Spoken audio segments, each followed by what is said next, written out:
बिस्मिल्लाहिर्रहमानिर्रहीम। अस्सलाम वालेकुम डियर स्टूडेंट्स, मेरा नाम आबिद फ़रूक भुट्टा है और अगर आप चैनल पर नए हैं तो चैनल को सब्सक्राइब कर दें और वीडियो को लाइक कर दें। प्रैक्टिकल की असाइनमेंट है 304 की, बहुत ही कोर सब्जेक्ट है। इसकी असाइनमेंट्स और क्विज़ेस के रिलेटेड मैं बताता जाऊंगा। मैंने एक ग्रुप बनाया था तो उसमें जिन लोगों ने ज्वाइन कर लिया हुआ है तो वो काइंडली असाइनमेंट्स की जो फाइल्स होंगी, वो जो भी क्वेश्चन असाइनमेंट्स होंगी वो भेज दें मुझे, ताकि मैं जल्दी से बना लूँ या उन पर मैं काम स्टार्ट कर सकूँ। तो सेम इसी तरह किसी ने भेजी थी ये फाइल तो मैं उसको बना रहा हूँ। इसकी कुछ इंस्ट्रक्शन है। जब आपने ये सोल्यूशन फाइल बना लेनी है तो एक तो C++ में बनानी है डेव के अंदर। जिन लोगों ने 201 पास कर लिए तो वो बना सकते हैं। अपनी VUID लिखनी है और एंड पे CPP होगी। एक ही फाइल भेजनी है, लाजमी यही होनी चाहिए C++ की फाइल। आप लोगों ने क्वेश्चन को अच्छी तरह पढ़ लेना है, शायद कोई मिस्टेक रह गई हो। एक तो आपने क्लास बनानी है कम्प्लेक्स। ये ऑब्जेक्ट ओरिएंटेड प्रोग्रामिंग है तो इसमें classes, functions, data members, constructors, destructors, objects, ये सारी चीज़ें होंगी। यही अगर आपको आती होंगी तो आप आसानी से ये सब्जेक्ट पास कर लेंगे। क्लास बनानी है आपने कम्प्लेक्स की और उसमें 2 डाटा मेंबर बनाने हैं रियल, उनकी डाटा टाइप इंट रखनी है।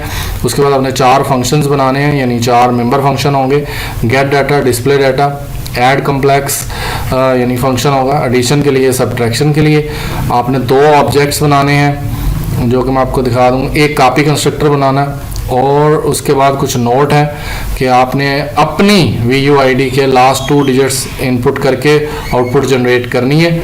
उसके बाद डेफिनेशन जो है वो बोथ फंक्शंस जो ऐड और सब्ट्रैक्ट है उनकी आउटसाइड बनाना है क्लास के बाहर। तो ये कुछ चीज़ें हैं जो कि मुझे पता चली। तो आपने CPP फाइल भेजनी है। अभी हम लोग चलते हैं इसकी आउटपुट जो जनरेट करवाई है मैंने, रन किया है इसको मैंने, इंटर कम्प्लेक्स नंबर। तो ये कुछ आउटपुट आई थी रियल नंबर 2।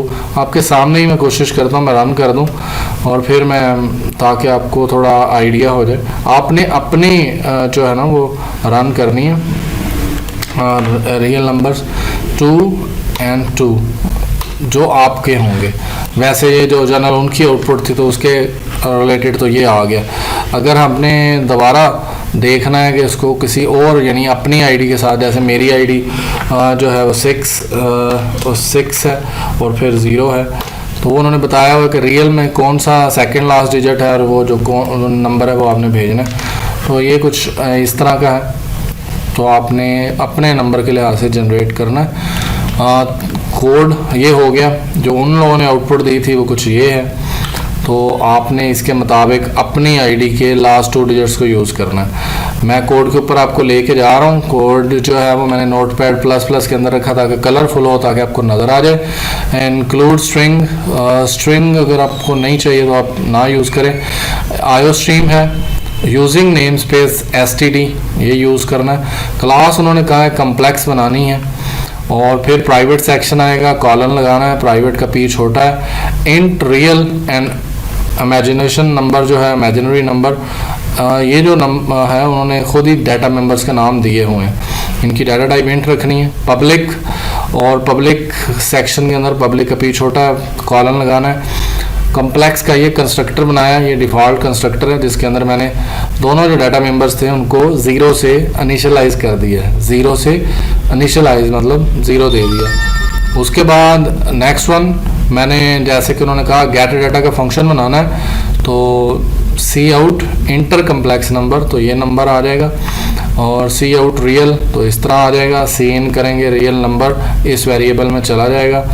इमेजिनरी और फिर ये आउटपुट आ जाएगी। इसमें हम इमेजिनरी नंबर इनपुट करेंगे, Cin के थ्रू हम इनपुट करते हैं। उसके बाद एक फंक्शन हमने बनाना था इंट डिस्प्ले डाटा। तो डिस्प्ले डाटा जो है ये आपने बनाना Cout रियल और उसमें हमने प्लस का साइन और इमेजिनरी और साथ में I को कनकैट कर दिया। और आई थिंक सो इधर वाइड ही आएगा क्योंकि मैंने रिटर्न तो करवाना नहीं है। एक सेकंड, हाँ इसकी कोई ज़रूरत नहीं है। यहाँ पे वाइड डिस्प्ले डाटा ही होगा, वाइड डिस्प्ले डाटा। यहाँ पे थोड़ी सी गलती थी मेरी। लाइन नंबर 26 पे मैं वापस आ गया हूँ, सिर्फ देखने गया था।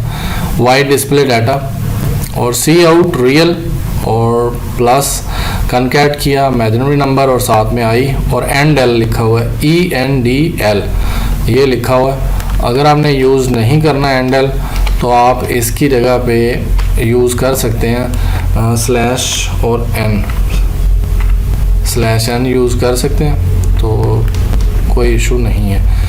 मैंने एंड एल लिखा हुआ था।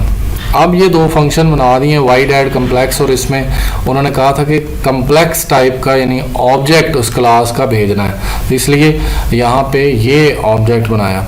दो पैरामीटर भी हो सकते हैं, या मैंने सिर्फ एक रखा है। वाइड सब कम्प्लेक्स, कम्प्लेक्स सी, इसकी नाम की जगह पे आप कुछ भी रख सकते हैं, सी, डी, बी, जो मर्ज़ी रख लें। ये मैंने उनको डिक्लेयर कर दिया फंक्शन यहाँ पे, और ये मेरी क्लास यहाँ पे लाइन नंबर 33 पे ख़त्म हो गई है। अब मैं क्या करने जा रहा हूँ, उन्होंने कहा था दो फंक्शन, बोथ फंक्शन है, इनकी डेफिनेशन यानी इनको बनाना जो है वो बाहर है।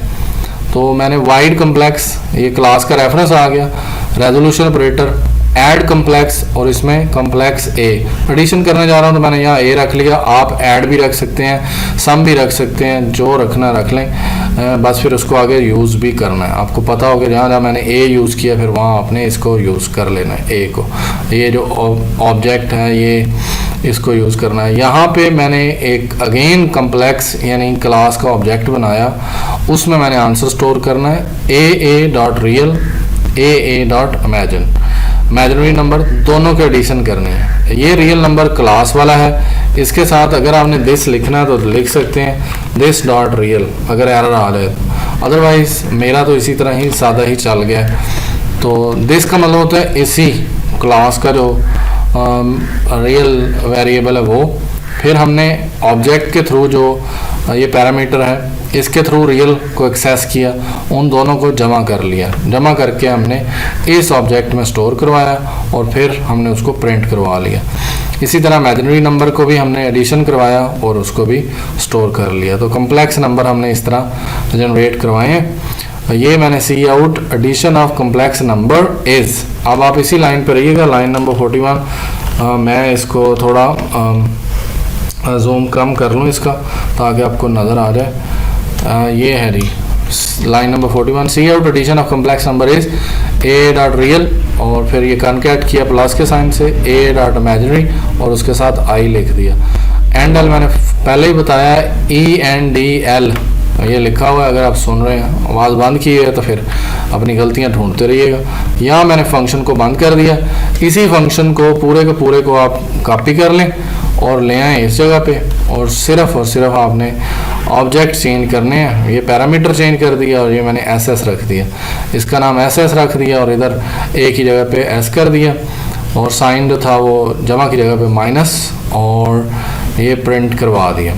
आउटपुट में प्लस का साइन आ रहा है तो मैंने भी प्लस का साइन ही यूज़ किया, अदरवाइज़ अगर माइनस आना है तो मैथ वाले बता दें वो माइनस लगा लें। यहाँ पे हमारा दूसरा फंक्शन भी ख़त्म हो गया और मेन में आ गए। मेन में आके हमने कम्प्लेक्स क्लास के दो ऑब्जेक्ट बनाए, C1 C2। आप इनका कोई भी नाम रख सकते हैं, OBJ1 OBJ2, num1 num2, comp1 comp2, D1 D2, कुछ भी रख लें, थोड़ा कोड डिफरेंट कर लें।